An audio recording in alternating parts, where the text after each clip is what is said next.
Hi friends, எல்லாத்துக்கும் வணக்கம். இப்போ நம்ம பார்த்திங்கன்னா ஒரு இட்லி தோசைக்கெல்லாம் ஆகிற மாதிரி ஒரு சட்னி தாங்க அரைக்க போகிறேன். இந்த சட்னி பார்த்திங்கன்னா ரொம்ப டேஸ்ட்டாக இருக்கும்.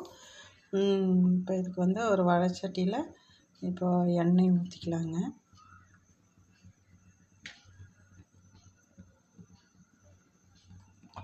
எண்ணெய் நல்லா காயட்டும்.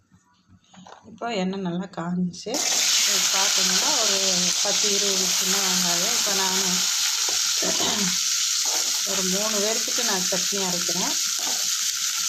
ஒரு 100 கிராம் வெங்காயம் போட்டுக்கலாங்க.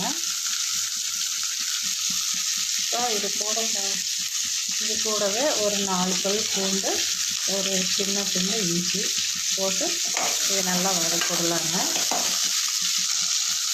இதுக்கு காரத்துக்கு பார்த்திங்கன்னா ஒரு பச்சை மிளகாய், ஒரு வரமிளகாய் கிள்ளி நான் விதையை எடுத்து போட்டிருக்கிறேங்க. இது நாங்கள் காரம் அதிகமாக சாப்பிட்றது இல்லை. அதனால் ஒரு பச்சை மிளகாய், ஒரு வரமிளகாய், கொஞ்சமாக கருவேப்பிலை, இது எல்லாமே போட்டு நல்லா வதக்கலாங்க. இப்போ இது நல்லா வதங்கிட்டு இருக்குது.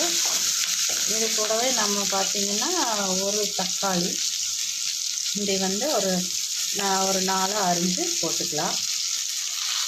இப்போ தக்காளி போட்டு நல்லா வதக்கிடலாங்க. வெங்காயம் நல்லா இந்த மாதிரி சின்ன வெங்காயம் நல்லா ப்ரௌன் கலர் ஆகிற அளவுக்கு வதக்கணுங்க.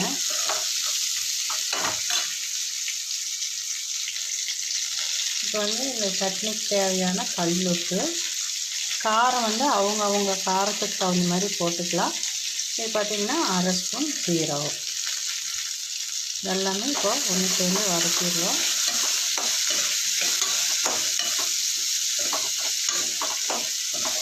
பாருங்கள், நல்லா வதங்கிடுச்சு.